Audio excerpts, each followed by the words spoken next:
রমাদান মাসে 20টার উপরে ফজিলাতপূর্ণ কাজ রয়েছে, যেগুলো আমাদের করার দরকার। একটা নয়, দুটি নয়, 20টা কাজ। আমরা মনে করি 4-5টা। 1 নাম্বার রোজা রাখা, 2 নাম্বারে তারাবি পড়া, 3 নাম্বার ইফতার করা, 4 নাম্বার সেহরি করা।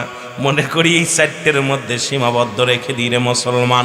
এই মাসটারে আল্লাহ রাব্বুল আমিন মাহে রমাদান মাসে 3টা ভাগে ভাগ করলেন: রহমত, মাগফিরাত, নাজাত। মারহাবা বলেন না, আরো জোরে, আরো জোরে। কয়টা ভাগ? যদিও আর রোজার আগে হয়তো মাহফিল হবে না, আমি আলোচনা কোন দিক থেকে কোন দিকে যায় খেয়াল করবেন। মানুষ মারা গেলে, যে আব্বা মা মারা গেলে 7টা হকের কথা বলায় পায় আস্তে আস্তে যাব। তবে সামনে রমাদান মাস, একটু ফজিলাতপূর্ণ আলোচনাগুলো একটু জানানোর দরকার। 3টা ভাগে ভাগ করলেন আল্লাহ রাব্বুল আলামিন। 1 নাম্বার হলো রহমত। 1 নাম্বার কি? আরো জোরে বলেন কি? রহমত। 2 নাম্বার কি? মাগফিরাত। 3 নাম্বার হলো নাজাত, জাহান্নাম থেকে নাজাতের দরকার। এই 3টা ভাগ রমজান মাসে করে দিলেন। সমস্ত নেকিগুলো রব্বি কারীম বান্দারে দিয়ে দিলেন। আর রমাদান মাসের যে মাস মুসলমান যে নেকিটুকু রব্বে কারীম নিজ হাতে বান্দারে দান করবে, যেদিন হাসরের ময়দানে দাঁড়াবে, আমার আল্লাহ রব্বুল আলামিন ডাক দে বলে, বান্দা এই নাও তোমাদের জন্য নেকিগুলো নাও। এই নেকিগুলো বান্দারে দান করবে। জোরে জোরে চিল্লায় বলো মারহাবা। আর একটু জোরে বলেন মারহাবা। আমি কয়েকটা কথা বলে আমি আলোচনার মূলধারায় যাব ফিরে। তাহলে আমরা বুঝতে হবে এই দুনিয়ার মধ্যে সুযোগ একটা পাইলাম, যে মাসে পবিত্র কুরআনুল কারীম নাজিল হলো, ঠিক কিনা? যে মাসে গুনাহ মাফের জন্য সমস্ত শয়তানকে আবদ্ধ করে রাখে, সমস্ত শয়তানকে শিকল বন্দি দিয়ে রাখে, জাহান্নামের দরজাগুলো বন্ধ রাখে, জান্নাতের দরজাগুলো খুলে দেয়, সেই মাসটার নাম হলো রমাদান মাস। ঠিক কিনা? কি মাস? জাহান্নামের দরজাগুলো বন্ধ করে দেয় কে? আরো জোরে বলেন কে? জাহান্নামের দরজাগুলো বন্ধ করে দিবে আমার আল্লাহ। জাহান্নামের দরজাগুলো বন্ধ রাখবে আমার আল্লাহ। জান্নাতের দরজাগুলো খুলে দিবে, শয়তানকে শিকলবন্দি করে রাখবে। কিন্তু মানব শয়তান, জিন শয়তান, নফস শয়তান, পৃথিবীর মধ্যে বড় বড় শয়তানগুলো, এই শয়তানগুলো আপনাকে আমাকে এমনভাবে দাগা দিবে রে মুসলমান, আপনার আমার ঈমান হরণ করে ফেলবে। জোরে জোরে চিল্লায় বলেন ঠিক কিনা? আর একটু জোরে বলেন ঠিক কিনা? আমি যে কথাগুলো সংক্ষেপে কয়েকটা উদাহরণ দিয়ে যাই, বিস্তারিত আলোচনা করার সময় তো পাবো না। 1 নাম্বার হলো যেগুলো ফজিলাতপূর্ণ। রমাদান মাসে মোট 20টা ফজিলাতপূর্ণ মুসলমান শুনে নাও। কয়টা? কুরআন এবং হাদিস দ্বারা প্রমাণ হয়, যেগুলো আমাদের একান্ত পালন করার দরকার, মানার দরকার। 1 নাম্বার হলো চাঁদ দেখে রোজা রাখা। জোরে বলেন না মারহাবা। চাঁদ দেখা এবং চাঁদ দেখে রোজা রাখা এবং রোজা ভাঙ্গা। চাঁদ দেখে ঈদ করা, চাঁদ দেখে রোজা রাখা। কিন্তু এটা তো এখন আমাদের দেশ থেকে উঠাই গেছে। এখন আমরা আগে দেখছি মুরব্বীরা, আমরা ছোট্টবেলা দৌড়াইছি চাঁদ দেখার জন্য। যেটা বলেন ঠিক কিনা? দৌড়াইছি না? সন্ধ্যা লেগে গেছে, মাগরিবের আজান হয়েছে, উপর দিক তাকায় আছি চাঁদ দেখার জন্যে। কত একটা আগ্রহ ছিল। এখন যদিও দর্শনীয় নয়, যদিও আমাদের চাঁদ দেখা কমিটি, এই হেলাল কমিটি যেটা আছে, এটা আপনার চাঁদ দেখতেছে, দেখা পর যদি রোজা রাখলে যেটা বলবে চাঁদ দেখলে এটা আমার জায়েজ আছে। তবে সবচেয়ে বিষয় হলো, যেটা হলো আমার আপনার জন্যে ফজিলাতপূর্ণ বড় ফজিলাত হলো 1 নাম্বার চাঁদ দেখতে হবে, চাঁদ দেখে রোজা রাখতে হবে, চাঁদ দেখে রোজা ভাঙতে হবে। মারহাবা বলেন না? আর একটু জোরে বলেন আল্লাহু আকবার। একটু মহব্বতের সঙ্গে দুরূদ শরীফ। আল্লাহুম্মা সাল্লি আলা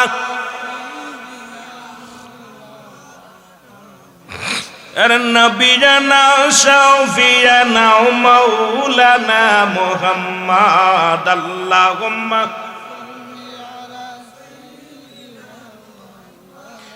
নবিয়ানা শাফিয়ানা।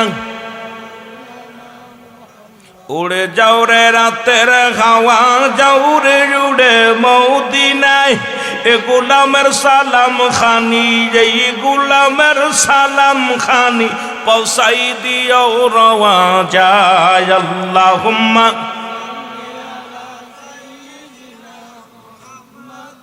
নবিয়ানা শাফিয়ানা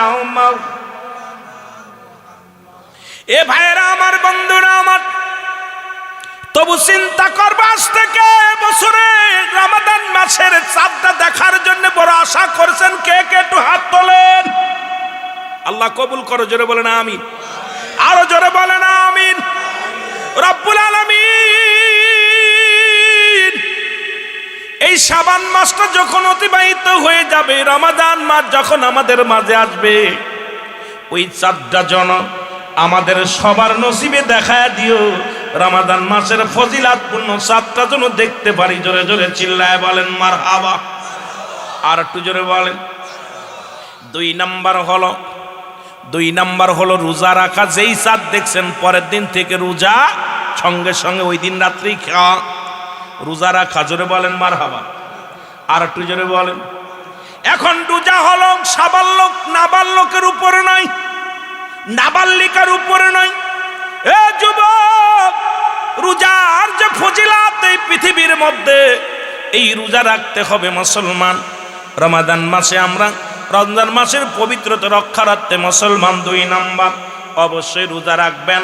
3 নাম্বার হলো তারাবির নামাজ। মারহাবা বলেন, আর একটু জোরে। এখন আমার দেশের অনেক মানুষ ভুল করি, সেই ভুলটা হলো যেদিন তারাবির নামাজ মনে করি রোজার একটা অংশ। না বাবা, রোজা হলো ফরজ, তারাবির নামাজ হলো নফল। আর সুন্নাত, ভালো করে শুনে নেবেন, সুন্নাত হলো তারাবির নামাজ আর রোজা হলো ফরজ। অনেক মুরব্বী আছেন এই ভুলটা করে ফেলেন, অনেক যুবকরা আছে ভুল করে ফেলেন। হয়তো একদিন তারাবির নামাজ পড়তে পারেন নাই, চিন্তা করছেন আজকে রোজা রাখবো না। মুসলমান, তারাবির নামাজটা, এই তারাবির নামাজ হলো সুন্নাত নামাজ। কারণ এই রাত্র জাগিয়া জাগিয়া যখন আপনি সিজদায় লুটিয়ে পড়বেন রব্বে কারিমের দরবারে, আমার আল্লাহর কাছে ক্ষমা চাও, মাফ চাও, দয়া ভিক্ষা চাও।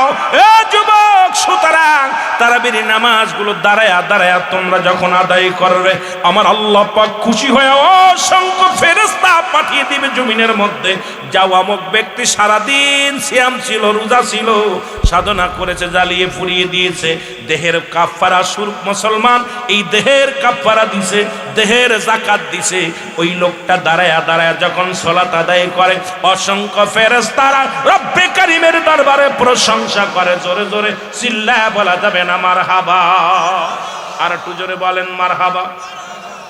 এ মুসলমান শোনো নাও, 4 নাম্বার হলো ইফতার করা। জোরে বলেন না মারহাবা।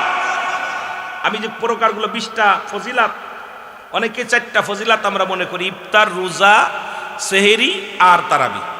বাকিগুলো আমরা বুঝিও না, করতেছি না। এই জন্য আপনাদেরকে আমি 20টা ফজিলাত বর্ণনা করে আমার আলোচনার সময় ফেলে আমি আলোচনায় যাব। যেহেতু রমাদান মাসের আগে আর হয়তো এই মহল্লায়, এই গ্রামে আর মাহফিল হবে না। অনেক মুরব্বীরা ভুল করতেছি, অনেক যুবকরা ভুল করতেছি, এগুলো জানানোর দরকার। সবে বরাত, সবে কদর, লাইলাতুল বরাত, এই যে মেরাজ, এগুলো গুরুত্বপূর্ণ বিষয় নিয়ে নামাজের টুকিটাকি আমলগুলো, এরপরে যেগুলো মানে এই যেগুলো একান্ত প্রয়োজন, এগুলো নিয়ে আলোচনা আমাদের একান্ত প্রয়োজন আপনাদের বোঝানোর জন্য। যেহেতু মাহফিল দেওয়াই হলো কিছু শিকার জন্য। জোরে বলেন ঠিক কিনা? শিকার জন্য না। বাবার আমার খেয়াল করবেন, মহব্বত দুরূদ শরীফ পড়ুন। আল্লাহুম্মা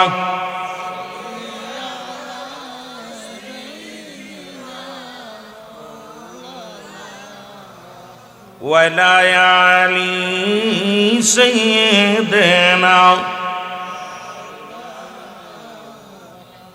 এ মুসলমান, সময় মতো ইফতার করা। ইফতার এখন ইফতারের সময় মতো করতে হবে। সেহরি একটু দেরি করে করতে হবে, ইফতার তাড়াতাড়ি সময় মতো করতে হবে। আমাদের দেশে একটা রেওয়াজ আছে, আজান পড়তেছে, কাজ করতেছি। আমার মা বোনেরা শুনে নাও, বাবারা শুনে নাও, যখনই সূর্য ডুবে যাবে সঙ্গে সঙ্গে ইফতার করে নেবেন। কারণ এই ইফতার গুরুত্বপূর্ণ একটা মুসলমান সুন্নাত। এটা আপনি আদায় করবেন, সুন্দর করে আদায় করবেন। কারণ আপনি ইফতারের সময় ইফতারটা একদম সময় মতো তাড়াতাড়ি বলতেই বলবেন না, আবার সূর্য ডুবার আগে খায়েন না। সূর্য যখন ডুবে যাবে, আজান পড়ে গেছে আল্লাহু আকবার, সঙ্গে সঙ্গে ইফতার করে নেবেন। ও মুসলমান শুনে নাও, আর সেহরিটা শেষে করবেন এই কারণে, কারণ সেহরিটা শেষে করা সুন্নাত। কারণ এমন সময় সেহরি করবেন এই মুসলমান খাওয়ার সঙ্গে সঙ্গে যেন ফজরের নামাজে জামাতের সঙ্গে আদায় করতে পারেন। জোরে বলেন না সুবহানাল্লাহ। এ যুবক বন্ধুরা শোনো, সুতরাং আমি যে কথাগুলো বলি, 4 নম্বর হলো ইফতার করা, 5 নম্বর হলো মুসলমান সেহরি খাওয়া, যেটা হলো শেষ ভাগে, রাতের শেষ ভাগে, একদম সময়ের শেষ ভাগে। আমরা কি করি, 3টার সময় উঠে খাইয়ে ঘুমাই পড়ি, আর ফজরের নামাজ কাজা। সেহরি খাওয়া কি, এটা একটা ইবাদত, এটা সুন্নাতের ভিতর পড়ে। ফজরের নামাজ কিন্তু ফরজ। আপনি ফরজটা তরফ করে ঘুমায় গেলেন। আমার বাবারা, আমার এই ভুলটা আমরা অনেকে করি। রাসূল বলছে তোমরা ইফতার করো সময় মতো, সেহরি করো একটু দেরি করে। সুতরাং যখন সেহরি করবা একটু দেরি করে উঠবা, দেরি করে উঠবা। উঠিয়ে যদি ওঠো আগে, উঠার পরে তুমি কি করো, 2 রাকাত তাহাজ্জুদের নামাজ পড়ো। নামাজটা পড়িয়া ঠিক 3টার সময় মুসলমান সবে সাদেক যখন শুরু হয়ে যাওয়ার আগ পর্যন্ত, ওই 3টার সময় দুনিয়া সৃষ্টি করেছে, 3টার সময় কুরআনুল কারীম নাজিল হয়েছে। ওই সময় দয়াল নবী রাসূল পাক সাল্লাল্লাহু আলাইহি সাল্লাম দুনিয়ার মধ্যে আগমন করেছে। তুমি তাহাজ্জুদের নামাজে পড়িয়া যাই নামাজের মধ্যে বসে দোয়া করো, রব্বে কারীম, এ রব্বে কারীম, আমি বড় পাপী, আমি বড় গুনাহগার, আমার সংসারে অভাব, আমার ছেলে মেয়ে হয় না, আল্লাহ আমার বাল বাচ্চা বিপদে আছে, আল্লাহ অভাবে আছি, যে কোনো বিপদ থেকে রব্বে কারিমের কাছে পানা চাও, রব্বে কারিম দয়া করবে। জোরে জোরে চিল্লায় বলো মারহাবা। আর একটু জোরে বলেন না মারহাবা। এ মুসলমান গভীর মনোযোগ, এ আমার ভাইয়েরা আমার, এই সময় ইফতারের 5 নাম্বার হলো ইফতারের আগে দোয়া করা। যখন ইফতার করবেন এই সময়টা দোয়া আল্লাহ কবুল করে। ইফতারের আগে 10টা মিনিট আগে বসবেন।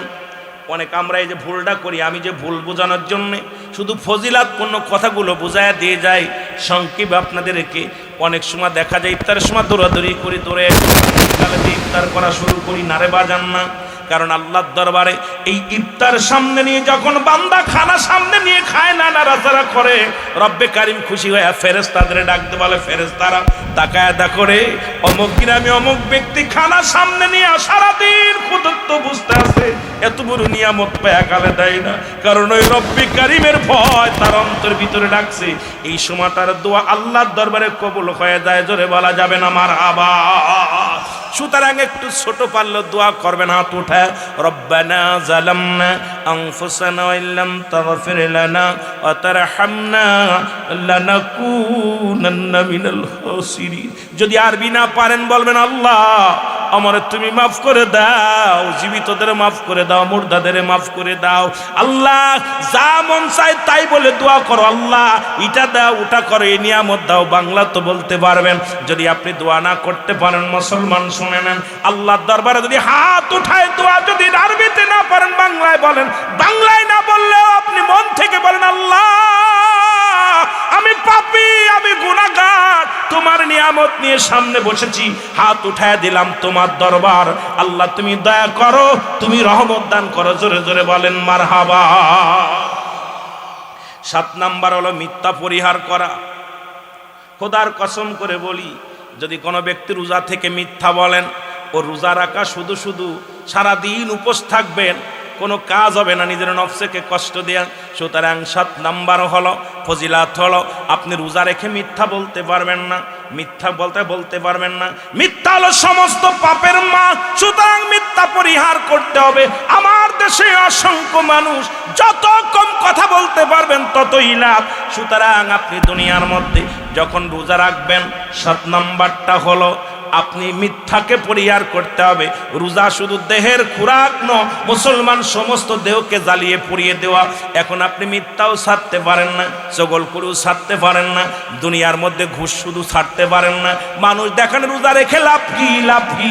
এই রোজা রাখার না রাখা সমান। যে ব্যক্তি মিথ্যা পরিহার করতে পারে না, এই ব্যক্তি রোজা রাখলো আর কি না রাখলো আমার রব্বে কারিমের কিচ্ছু যায় আসে না। কারণ ওই ব্যক্তির জামিনদার রব্বে কারিম হবে না, ওই ব্যক্তির জামিনদার আমার নবী হবে না। সুতরাং আপনাদেরকে বলে যায়, যারা রোজা রাখবেন দয়া করে মিথ্যা কথা পরিহার করতে হবে। সবাই রাজি আছেননি? রাজি আছেন? এ আমার ভাইয়েরা, আমার বন্ধুরা, আমার গভীর মনোযোগ।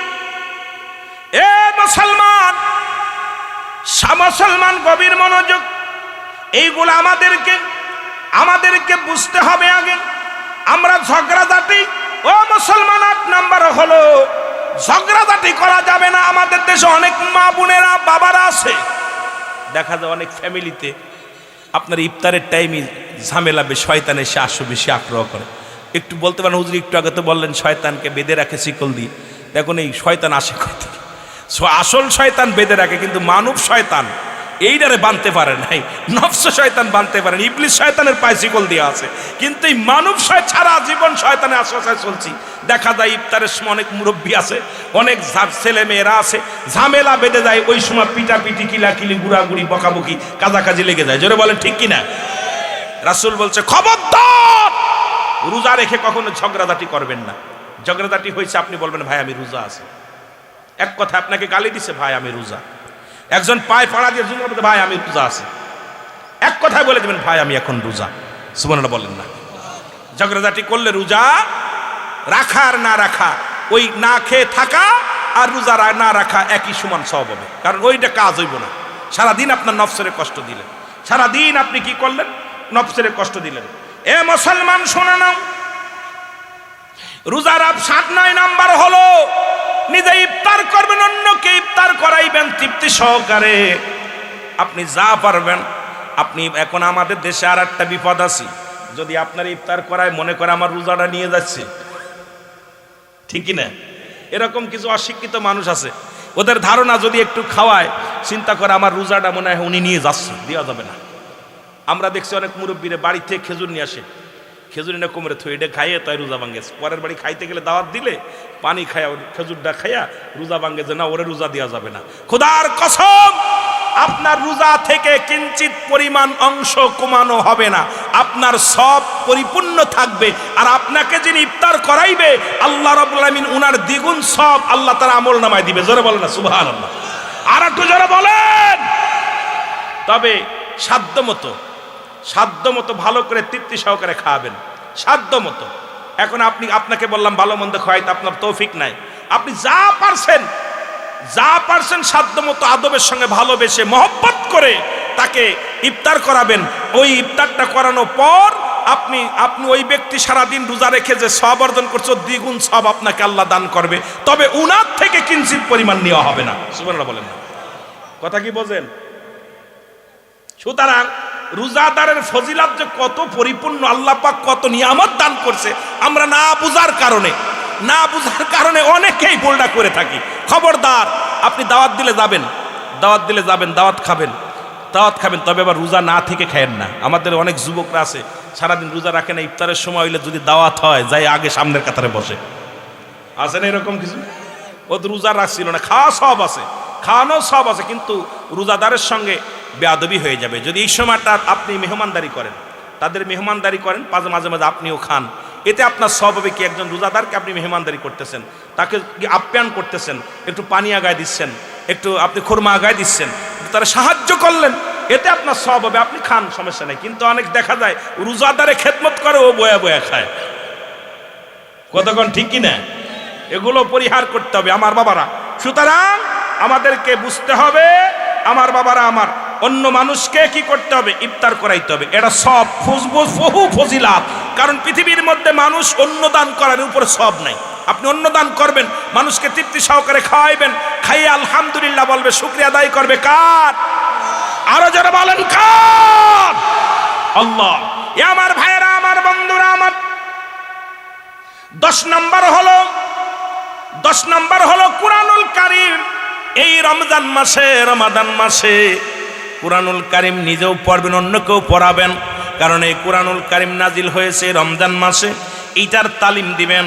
আপনি যেটুক পারেন ছেলেদেরকে ডাক দিবেন, আপনার নাতি ছেলেরা ডাক দিবেন, বলবে আলিফ বা তা সা একটা করে হরফ পড়লে অন্য মাসে যদি মুসলমান 10টা নেকি হয়েছে, এই মাসে 70টা নেকি হবে একটা হরফ পড়লে। আপনি যেটুক পারবেন সেটুক তালিম দিবেন, আপনার সন্তানের তালিম দিবেন, আপনার ভাইয়ের তালিম দিবেন, নিজেও পড়বেন। কোরআনকে যদি কিছু পড়তে না পারেন বুকের মধ্যে টেনে ধরবেন, এইভাবে বুকের ভিতরে ধরবেন, মহব্বত করবেন, চুমা দিবেন, কোরআনকে চুমা দিবেন, চোখে মুখে লাগাবেন, চোখের মুখে লাগাবেন। কোরআনকে ভালোবাসার কারণে ইয়াউমুল কিয়ামতের ময়দানে এই কোরআন আপনার জন্য সুপারিশকারী হয়ে যাবে। এই কোরআনের একটা হরফ পড়লে 10টা নেকি। আপনার নাতি ছেলে, আপনার আপনজন যারা আছে তাদেরকে নিজে শিক্ষা দিবেন। নিজে যদি নাও পারেন বয়া বয়া ওই কোরআনটারে আগে বলছি বুকের সনে ধরবেন, ধরে মহব্বত করবেন, মহব্বত করে চোখের পানি ছেড়ে দিবেন। আমার বাবারা, আমার আল্লাহ এই কোরআনটা আমার ভিতরে ঢুকাইতে পারি নাই, তবে মহব্বত ঢুকাইছি। রব্বে কারীম, তোমার কোরআনকে তাজিম করি, তোমার কোরআনকে সম্মান করি। আল্লাহ কোরআনের ভালোবাসার কারণে এই কোরআন একদিন আপনার সুপারিশের জন্য আল্লাহর দরবারে বলবে, আল্লাহ ও বেটা গরিব মানুষ বা পড়ালেখা করতে পারে নাই, আমাকে এত মায়া করছে, বুকের মধ্যে ধরে চুমা দিছে, আমাকে ধরে মুখে লাগাইছে, আমাকে ধরে বুকের মধ্যে ধারণ করেছে। এই জন্য এই মাসে বেশি বেশি কোরআন পড়বেন, অন্যকে কি করবেন, তালিম দিবেন। যেন একটা হরফ যদিও পড়াইতে পারেন, এর জন্য আল্লাহর দরবারে প্রচুর পরিমাণ ফজিলাতপূর্ণ হবে মুসলমান, নেকি হবে। জোরে জোরে চিল্লায় বলেন মারহাবা। আর একটু জোরে জোরে চিল্লায় বলেন আল্লাহু আকবার। আরো জোরে চিল্লায় বলেন আল্লাহু আকবার। 11 নাম্বার হলো এ মুসলমান, 11 নাম্বার হলো দান খয়রাত করা লাগবে। এই মাসে বেশি বেশি দান করবেন। সুবহানাল্লাহ বলেন। রমজান মাসে কি করবেন? দান করবেন, যেটুক পারবেন সাধ্য মতো দান। পারলে অসহায়ের পাশে দাঁড়াবেন, একটা খুরমা কিনে দিবেন, একটা খেজুর কিনে দিবেন, যদি না পারেন 20 টাকা দিলেও দিবেন, এক মুষ্ট খাবার দিবেন, 1 কেজি চাউল দিয়ে সাহায্য করলেও সাহায্য করবেন। কারণ এই মাসটা এত পরিমাণ ফজিলাতপূর্ণ মাস। অন্য মাসে একটা কাজ করলে একটা নেকি বা 10টা নেকি, এই মাসে 70 গুণ বাড়িয়ে দেবে আমার আল্লাহ। সুতরাং এই মাসে আমার নবীজি বলছে বেশি বেশি দান খয়রাত করতে হবে। কিন্তু এই মাসটার যত দান করবেন ততই উপকৃত হবেন, ততই লাভবান হবেন, ততই নেকির কাজ পাবেন, ততই আল্লাহর দরবারে আল্লাহর কাছে আপনি মুসলমান প্রিয় হতে পারবেন। এই জন্য এই মাসটা বেশি বেশি দান খয়রাত করবেন। জোরে জোরে বলেন না মারহাবা। দান করবেন নি? কথা কোন পারবেন? যা পারবেন তাই করবেন দান, যেটুকু পারেন।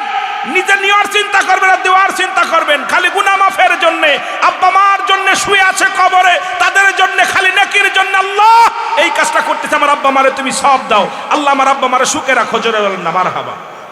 আর একটু জোরে বলেন মারহাবা। এ মুসলমান শুনে নাও, এই কাজটা আমরা অনেকেই মুরব্বীরা ভুল করে, এইটা খুব গুরুত্ব। 12 নাম্বার হলো মিসাক করা। আপনি 5 ওয়াক্ত নামাজের সময় মিসাক করবেন। কারণ আপনার গালের যে অনেকে কয় দুর্গন্ধ আল্লাহর কাছে ওই কপাল পরা হন। রাসূল পাক সাল্লাল্লাহু আলাইহি সাল্লাম নিজে মিসাক করছে, সাহাবীরা করছে।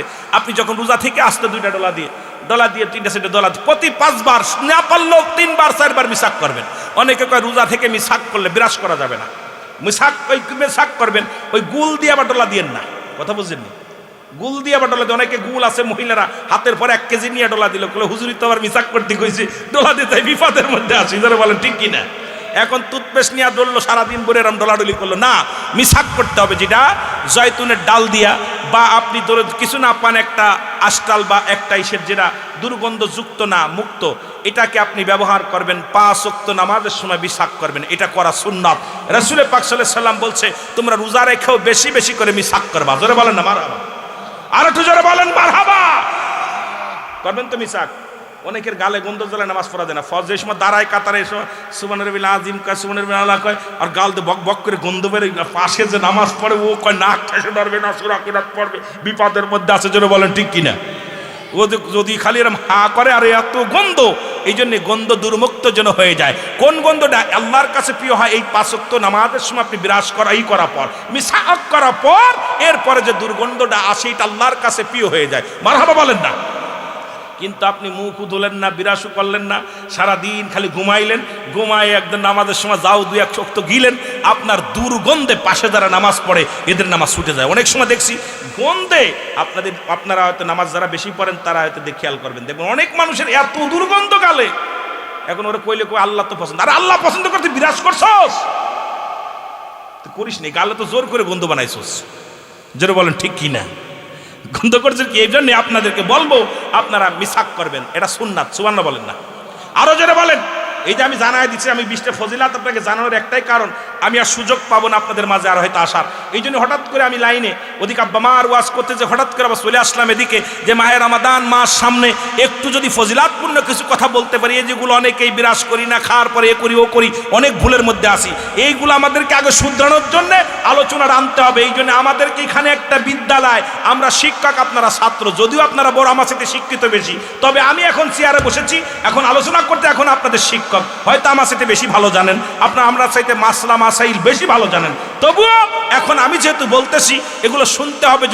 যদি এটা ভুল হয় আপনারা মাইনাস করে দিবেন, আর যদি সঠিক হয় অবশ্যই পালন করার চেষ্টা করবেন। জোরে বলেন ঠিক কিনা? আমার ভাইয়েরা, আমার বন্ধুরা, আমার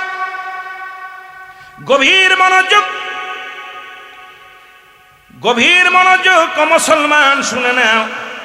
13 নম্বর হলো আমার মুসলমান উমরা করা। কি করা? উমরা করা। এই মাসে যাদের সাধ্য আছে, মদিনা যাইতে পারলাম না রে আমি, আরো জোরে বলেন, মদিনা যাইতে পারলাম না রে আমি অসহায় তাই এত দূরে রই, আমি অসহায় তাই এত দূরে রই, দূর থেকে সালাম জানাই, বলো দূর থেকে নাই মদিনা যাইতে পারলাম না, মদিনার নাম কত মধু,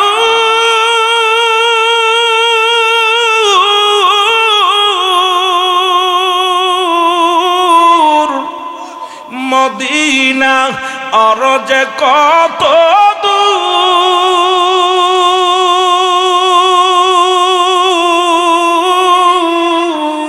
ওই মদিনার পথের ধুলি মাখতে পারলাম না, মদিনা যাইতে পারলাম না, মদিনা।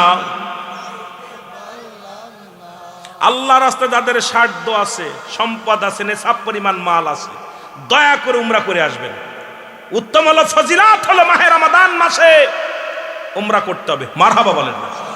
এ আমার ভাইয়েরা, আমার বন্ধুরা, আমার রাসূল বলছে এই মাহে রমাদান মাসে যার অর্থ আছে, যাবার মতো, আসার মতো ক্যাপাসিটি আছে, সেজন্য অবশ্যই আমি নবীর রওজা পাকে আসে, আমি নবীর কাছে আসে। সুতরাং আমরা মক্কা মদিনা দেখে আসবো। যাদের আল্লাহ সম্পদ দিছে এখনই পাসপোর্ট লাগা দিবেন, রমজান মাসে যাইয়া মদিনা ঘুরে ঘুরে আসবেন। জোরে জোরে বলেন মারহাবা। আর একটু জোরে বলেন। মুসলমান 14 নম্বর হলো এই পৃথিবীর মধ্যে রোজার শেষ 10 দিন ইতিকাফ করতে হবে। কয়দিন? 10 দিন। শেষের 10 দিন আবদ্ধ, ইতিকাফ থাকা, আবদ্ধ হওয়া অবস্থা। এখন ইতিকাফ থাকা অবস্থায় যদি কোনো মানুষ যদি মারা যায়, মুসলমান এলাকার মহল্লার কেউ মারা যায়, যদি এই অবস্থায় যদি ইতিকাফে যায় তার ইতিকাফ ছুটে যাবে। এখন আমাদের দেশে দেখি ইতিকাফ করে আর পাড়ায় পাড়ায় ঘোরে, ইতিকাফে বইয়া দেখি রে মুসলমান আবার বারান্দায় গল্প করে। বারান্দায় গল্প না করলে মজা লাগে না। এই ইবাদতটাও কিন্তু বন্ধ হয়ে গেছে আমার সমাজে। ইতিকাফে শব্দের অর্থ আবদ্ধ থাকা, এমন ভাবে থাকতে হবে আপনি যেন মৃত্যু হয়ে গেছেন। এই 10টা দিন দুনিয়ার জল্পনা কল্পনা দূর হয়ে যাবে।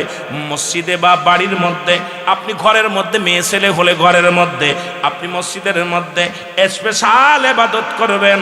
এই 10টা দিন আমার নবীজি নিজে থাকছে, সাহাবীরা থাকছে, এতেকাফে থাকতে হবে রে মুসলমান। এখন আমার দেখা মতে এতেকাফ কিনে কিনে মানুষরা কি নিজেরা থাকি না, আবার যাও থাকে বয়া বয়া গল্প করে, বয়া বয়া গল্প মোবাইলে ফলো করে। মুসলমান মোবাইলে আবার লুডু খেলে। এই বদমাইশ, মসজিদের বয়া বয়া বয়া লুডু খেলিস, মসজিদের ভিতরে বয়া বয়া ইতিকাফের নামে ঢকবাজি করিস। কারণ ইতিকাফ আবদ্ধ থাকা কালীন যদি কোনো মানুষ মারা যায়, ওই মরা মানুষের জানাজায় যদি শরীক হয় ওই মহল্লায় ওর ইতিকাফ ছুটে যাবে। সুতরাং মসজিদের মধ্যে বইয়া আবদ্ধ দেয়া গল্প করে, গুজব করে, বইয়া বইয়া আড্ডা মারে, ফাজলেই মারে, ইতিকাফে রয়েছে। একমাত্র ইতিকাফ থাকাকালীন যদি গোসল যদি নির্ধারিত 4-5 দিন পরে যদি করে সবচেয়ে উত্তম। প্রতিদিন গোসল করাও এটা দূরত্ব নয়, কারণ যদি শারীরিকটাকে দেখতে হবে বারণই যাবে না, আবদ্ধ থাকতে হবে। কিন্তু আমার দেশের ইতিকাফটা উঠে গেছে, এখন ওই টাকা দিয়ে কিনে ফেলে। জোরে বলেন ঠিক কিনা? আমার ভাইরা, আমার বন্ধুরা, আমার গভীর মনোযোগ। এই 10 দিন ইতিকাফে থাকা লাগবে। 15 নাম্বার হলো এই মুসলমান ইবাদত করা। এই শেষের 10 দিন বেশি বেশি আল্লাহর দরবারে ইবাদত করা, কানতে হবে। এই 10 দিন বাজার ঘাট করার জন্য না, শুধু ঈদের মার্কেট করবেন, জামা কিনবেন, পাঞ্জাবি কিনবেন, সেমাই কিনবেন, রুডুস কিনবেন, এই কেনাকাটার দিন 10 দিন নয়। এই 10টা দিন হলো বেশি বেশি কানতে হবে, বেশি বেশি মসজিদে যাইতে হবে, বেশি বেশি দোয়া করতে হবে, বেশি বেশি নামাজের মধ্যে নফল নামাজ পড়তে হবে, বেশি বেশি চোখের পানি ছাড়তে হবে, বেশি বেশি আব্বা মার কবরের কাছে যাইতে হবে। কিন্তু এই শেষ 10 দিন বেশি বেশি আল্লাহর দরবারে কানতে হবে। মাগফিরাতের মুসলমান নাজাতের এই 10টা দিন ঘুরে ফেরানোর জন্য নয়, বাজার করার জন্য নয়, মার্কেট করার জন্য নয়। দেখা যায় আমার দেশে এই 10 দিন মুসল্লি কমে যায়, খালি বাজার বাজার, জামা কাপড় নিয়ে ব্যস্ত। ও মুসলমান শুনে নাও, আমার নবীজি বলছে এই শেষের 10 দিন বেশি বেশি করে চোখের পানি ফেলবা, বেশি বেশি করে কাঁদবা, বেশি বেশি করে আল্লাহর দরবারে ফরিয়াদ করবা। ঘোষণা কার? আমার নবীজির। জোরে জোরে চিল্লায়া বলা যাবে না মারহাবা। এ আমার ভাইয়েরা, আমার বন্ধুরা, আমার 16 নাম্বার হলো রাতে ইবাদত করো বেশি বেশি করে। 16 নাম্বার হলো রাতে ইবাদত করতে হবে বেশি। সুবহানাল্লাহ বলেন না? এই 10টা দিন বেশি বেশি ইবাদত করতে হবে, বেশি বেশি ইবাদত বন্দেগী করবা রব্বে কারীমের দরবারে। আমার মুসলমান গভীর মনোযোগ। সুতরাং এই 10 মুসলমান, এই 16 নাম্বার হলো মুসলমান বেশি বেশি করে রাতের বেলা ইবাদত করো। সারা রাত ভরে কাটিয়ে দাও জেগে জেগে, সারা রাত কান্দো, সারা রাত নামাজের মধ্যে কাটিয়ে দাও, সারা রাত মুনাজাতের মধ্যে কাটিয়ে দাও, সারা রাত ইবাদতের মধ্যে কাটিয়ে দাও, সারা রাত বন্দেগীর মধ্যে কাটিয়ে দাও। যদি আল্লাহকে পাইতে চাও, রসুলকে খুশি করতে চাও, সারা রাত তুমি ইবাদত বন্দেগীর মধ্যে কাটিয়ে দাও। মুসলমান শুনে নেন, 17 নাম্বার হলো সাদকাতুল ফিতরা, যেটা দুনিয়ার মধ্যে 17 নাম্বার। আপনাদের ফিতরা আছে যেটা সাদকাতুল ফিতরা, এটা অবশ্যই অবশ্যই অবশ্যই অবশ্যই পরিশোধ করতে হবে। এই শেষের 10 দিনের মধ্যে ঈদের আগ দিন পর্যন্ত মুসলমান ঈদের চাঁদ উঠার আগ পর্যন্ত আপনার ছেলে মেয়ে যত সদকা আছে মুসলমান, সাদকাতুল ফিতরা যেটা সরকার নির্ধারণ করবে। এখন তার ওই আমাদের ইন্ডিয়া কোথায় মুসলমান সৌদি আরবের সঙ্গে মিলাইতে পারি না। আপনার যত সাদকাতুল ফিতরা আছে এগুলো আপনার ফ্যামিলির সবার সাদকাতুল ফিতরা আপনি অবশ্যই অবশ্যই পরিশোধ করতে হবে। আল্লাহ যেন আমাদের বুঝা এবং আমল করার তৌফিক দান করে। জোরে বলেন ঠিক কিনা? 18 নাম্বার হলো মুসলমান, 18 নাম্বার হলো আল্লাহর কাছে ক্ষমা চাওয়া এবং জাহান্নাম থেকে মুক্তি। আল্লাহুম্মা জিন্নি মিনান নার, আল্লাহুম্মা জিন্নি মিনান নার। এই 10টা দিন শুধু কাঁদবেন আর বলবেন আল্লাহুম্মা জিন্নি মিনান নার। আল্লাহ তুমি জাহান্নাম থেকে বাঁচাও, আল্লাহ তুমি জাহান্নাম থেকে বাঁচাও। আমার বাবারা, আমার গভীর মনোযোগ। আজকে আমরা কয়টা মানুষ কান্দি আল্লাহর দরবারে, তো কান্নায় ভুলে গেছি। আমাদের তো চোখে পানি আসে না, চোখের পানি আল্লাহর কাছে সবচেয়ে প্রিয়। রব্বে কারীমের দরবারে কোনো বুড়া মানুষ যখন হাত উঠায় ডাকতে বলে রব্বে কারীম, আমার ভরসা কেবল তুমি। কোন যুবক যখন হাত উঠায় কান্দে ডাকতে বলে আল্লাহ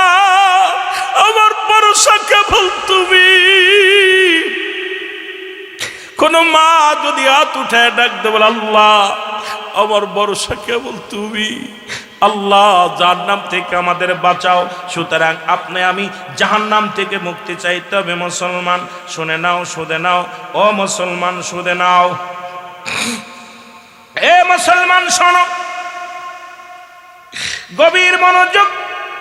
ও যুবক, 20 নম্বর হলো ও মুসলমান, যারা প্রতিবেশী আছে, এই প্রতিবেশীর মধ্যে ঈদের আনন্দ আসতেছে, তাদের সুখ দুঃখ ভাগ করে দেওয়া। কারণ তারাও যেন সুখে থাকে, তারাও যেন আনন্দে থাকে। কারণ তাদের জন্য চাহিদা, এমন চাহিদা থাকতে পারে একটা বাচ্চার, এমন আছে ভ্যান চালক বাবা, এমন আছে রিক্সা চালক বাবা, একটা পাঞ্জাবি কিনে দিতে পারে না, একটা জামা কিনে দিতে পারে না। আপনি সাহায্য বেশি বেশি করে তাদের পাশে একটা দান করলেন, এটার জন্য আল্লাহ খুশি হয়ে যায়, আমার আল্লাহ রাব্বুল আলামিন খুশি হয়ে যায়। মুসলমান শুনে নেন, এই জন্য প্রতিবেশী যারা আছে তাদের জন্য আপনারা সাহায্যের হাত বাড়াইতে হবে। মুসলমান শুনে নাও, 20 নম্বর হলো গুনাহ। মুসলমান গুনাহ মাপের জন্য আল্লাহর দরবারে ফরিয়াদ করবে, চোখের পানিগুলো ফেলাইয়া। মুসলমান আল্লাহর কাছে পানাহার পানা চাইবেন, আল্লাহ আমাকে তুমি গুনাহ থেকে মুক্ত দাও, আল্লাহ জাহান্নাম থেকে বাঁচাও, গুনাহ থেকে মাফ চাইবেন, আল্লাহ আমাকে তুমি গুনাহ থেকে বাঁচাও, সগীরা গুনাহ থেকে বাঁচাও, কবিরা গুনাহ থেকে বাঁচাও। আল্লাহ আমাদের জীবনের শেষ পর্যন্ত তোমার কাছে ফরিয়াদ করি, রব্বে কারীম, ও রব্বে কারীম।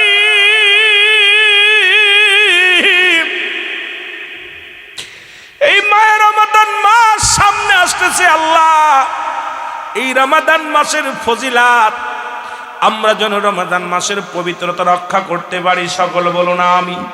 আর একটু জোরে বলে না আমিন, আর একটু জোরে বলে না আমিন। আল্লাহ যেন সেই তৌফিক